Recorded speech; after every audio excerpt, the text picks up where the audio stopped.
Alright, here we are back, and this basket has been completely redone, stripped down to nothing, and it's ready for the next step. First thing we're going to do is we're going to tighten the screws really quick, make sure that they're all tight. Some manufacturers use bolts, some manufacturers use screws. JBL uses screws. Electro Voice, Servo & Vega, and some other manufacturers will have bolts. They're all actually nice and tight. Other manufacturers will have bolts that go through the rear of the magnet into the actual pull piece. Some will have bolts that will come through the front and go through. These are right here. So we want to make sure those are tight because once we put everything in place, we're not getting in there again. The next thing is we're going to do a quick wipe down with some acetone, or you can use lacquer thinner, whichever you prefer. And what this does is it removes any kind of residue from whether it be my lunch or glue or anything else. Take a little bit, pour in a nice rag. Doesn't have to be brand new or clean as long as it's not coated with oil. And just go around the outer edge here where the surround secures to the basket and just give it a nice wipe down like you see me doing right here. Just make sure it's all nice and clean. Don't touch it after this because you don't want to contaminate the surface. See a little bit of the black paint came off with it, and that's okay. Same thing on the landing for the spider. Just wipe it down really quick. Make sure it's nice and clean. You don't want to get anything into the gap there, because the next thing we're doing is cleaning that. So that's all set. This is really important. When you recone a speaker, sometimes when a speaker fails, the voice coil will actually burn up. Parts of the windings will come off, the former will crack, and it'll go down inside this magnetic gap here, and you want to make sure it's clean. So this one here didn't do that. It didn't self-destruct that way, but we're going to clean it anyway just to be on the safe side. Take some regular masking tape, color doesn't matter as long as it's masking tape. Pull a piece off about this long, fold it over on itself so the sticky side is out like this. You'll see when I touch it, it sticks to my fingers. That's how you know it's the right way. You can put it over a business card, an index card, whatever you prefer. I do it this way. It's rigid enough where I can control it. Stick it in the gap and just kind of work it around in there. Go around. As you're going around, go up and down, make sure you're in the gap. And the purpose of this is to stick anything that's stuck in there, like pieces of metal, debris, as I said, the voice coil parts. You want to make sure you get them out of there. Once the speaker's reconed, the new voice coil sitting in those debris, it'll scratch the insulation on the wire. You can see this one's actually pretty clean. There's very little, if anything, coming out of there. But just to be on the safe side, we'll do it one more time with the other side. Stick it in, go around. Make sure nothing is in there, and we're fine. So we're ready to do this. Alright, so the next component that's going in is going to be the spider. This is the spider right here. Does it matter which way is up? Actually it does. If you look at the spider closely, you'll see that there's a series of little bumps and ridges and things like that. Some manufacturers have wider spiders, some have narrower spiders. This is a 4-inch voice coil we're using. And the landing on this, I want to say, is 7 inches. So if you look on the inner edge here, you'll see right where the spider sits on here and it's glued down, there's a sharp drop off, and it's a pretty sharp edge right there. When you put the spider in, take a close look at it. If you look at it from the side here, you'll see that the very first lump here goes up. The next one goes down, and then the next one goes up, and then down, up, and down. That gives it the ability to flex. Now if you turn it over, you'll see that the first bump off of the center here goes down. If you install it, it flies on both sides. If you install it in this direction like this, what'll happen is as the speaker is playing and the cone's moving in and out, that first bump off the edge, the outer edge here now, you'll see that it's pointing down, and that could hit against that ridge we pointed out earlier, and it could tear the spider. So generally, unless the manufacturer says otherwise, you want to have the first ridge facing up. So this way, when the voice coil is moving in and out, it won't tear against that. It'll have a clearance. That'll provide a clearance for it. So that's how the spider goes in. Alright, so what we're going to do is we're going to use a shim. There's different colors, different thicknesses. They come in a variety of different lengths. Sometimes they have individual shims that go in this way as opposed to circular. I prefer these because it keeps it pretty consistent. And this is the right thickness. It's probably a little thicker than a sheet of paper, and on JBL drivers, which have a very tight magnetic gap, this is more than adequate. So we're going to take this and we're going to stick it in the magnetic gap, and we're going to make sure it fully seats against the back plate. You'll know that because it will not go any further, and it's in there solid. Okay? The voice coil, which is right here, goes on top of this and around it.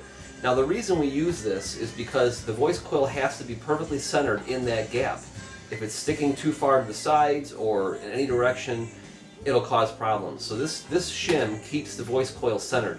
You'll also see these are used sometimes when people are replacing surrounds on speakers that have foam surrounds that are rotted. You use the same thing either way. Now over here is where you connect the speaker to your enclosure or your amplifier, and these are the two wires that come out of the voice coil. These are called lead-out wires. These electrically connect your amplifier to the voice coil windings. So generally you want to keep those over where they belong so you don't get mixed up later and forget. So we're going to put that in there. We're going to set it down just like this. Now there is a very important part of this, and this is where most people make a mistake on speaker reconing. It's the voice coil depth. It's how far down the voice coil sits in the actual magnet.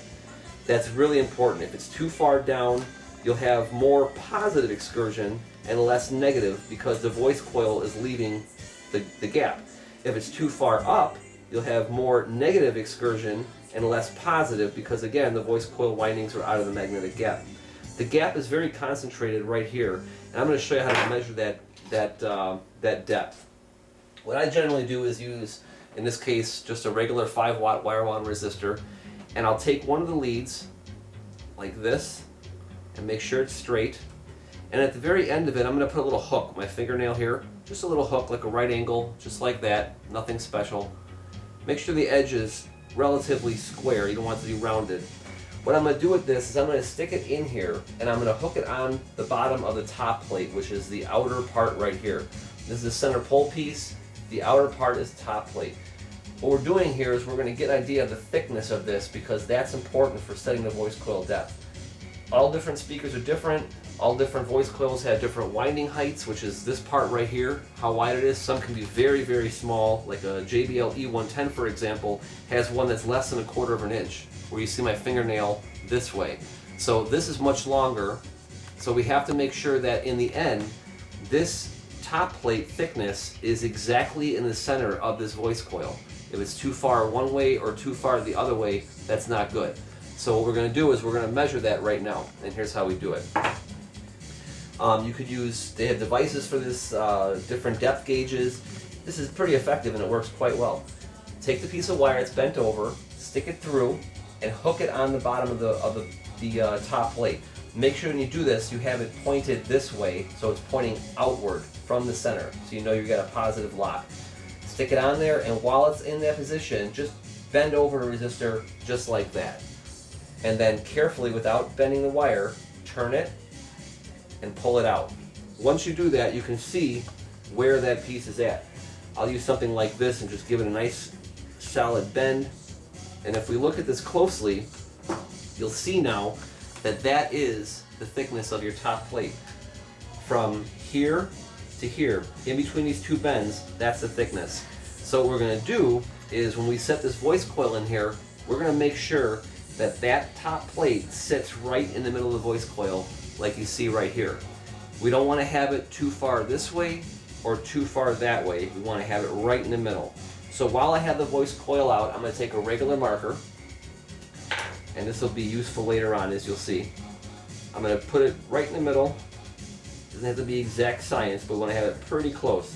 So now what I'm going to do is I'm going to put a little mark right here so I can see. This is what I'm going to see when it's all together. Right there. Whoops. I'm going to go over here and do it again on another side of the coil in the center. Put a mark right there. I'll do a third one somewhere over here. In the center and mark it. Okay? Now the purpose of that is that when I'm actually setting the voice coil depth, all I need to do at this point is just look and see where it's at, and when that line is even with the top plate, I'll know it's in the right spot. Even if these are at like a fraction of an inch difference between the two, it won't matter because the shim will keep it centered, so it will never be crooked, it'll always be sitting up like this. So as long as they're all pretty much average the same, we'll be fine. Alright, the next step is the shim. This is what's going to keep the voice coil centered. We're going to stick this back in there. We're going to remember the orientation of our voice coil with the lead out wires. We're going to take this and we're going to put it on here like that. And just set it right in there like that. Okay. The next step is our spider. As we covered earlier, we want to make sure the first rib from the outer edge and the inner edge in most cases is facing up, so that the first bump you see is up in the air. Okay? So now we're going to take this, get it behind the two lead out wires. You can actually fold these over to hold the voice coil from falling down, but that's not important at this point. This is just a quick mock-up. I'm going to set that in there. I'm going to lift the voice coil up a little bit to make sure it sits down, or sits in the gap. Come on, hold on a second.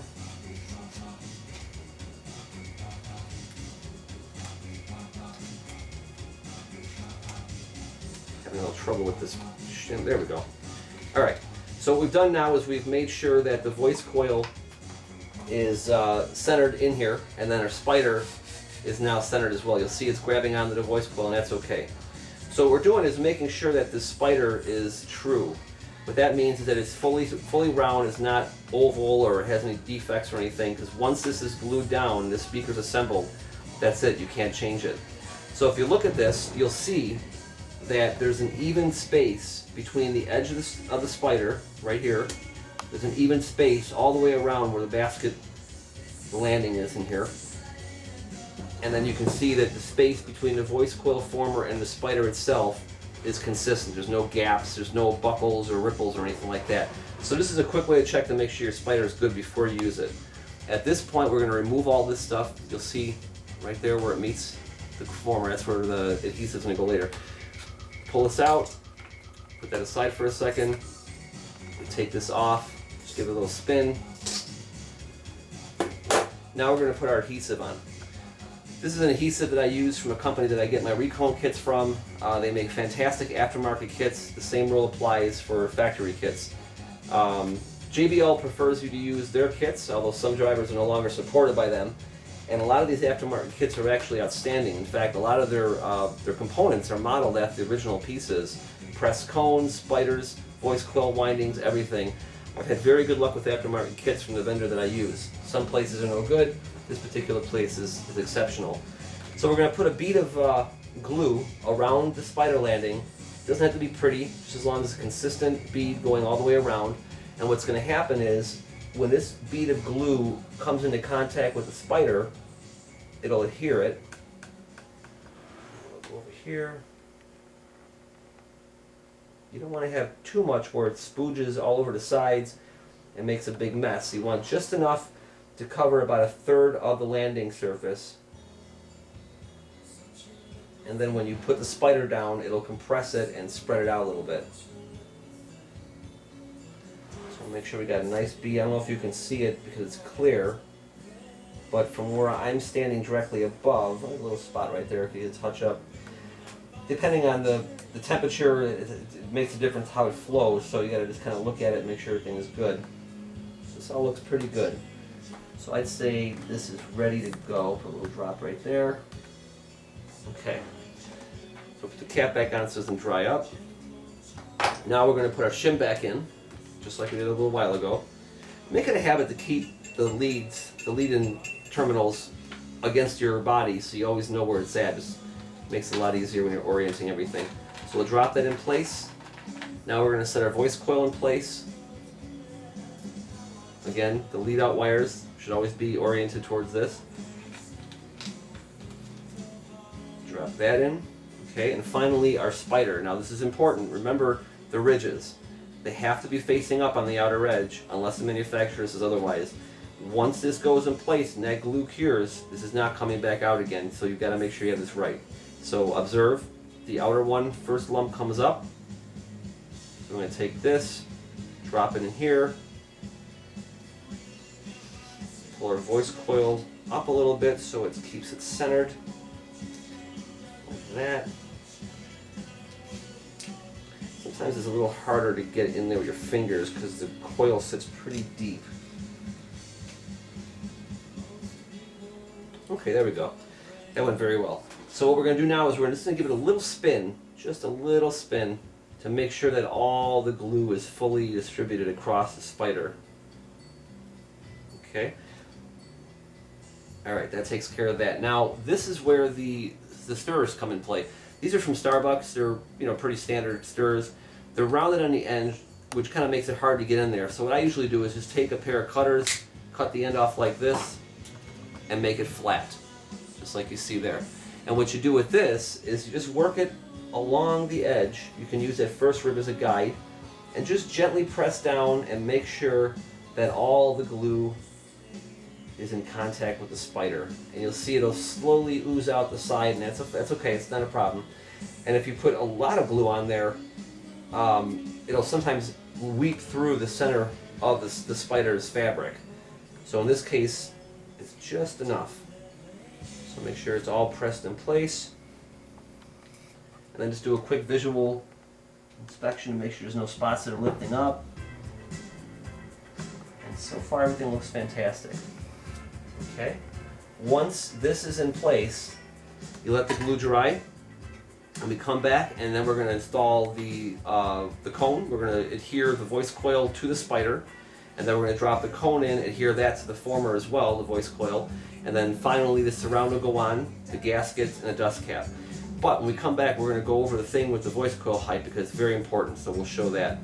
So let this dry, and we'll be back in a little while.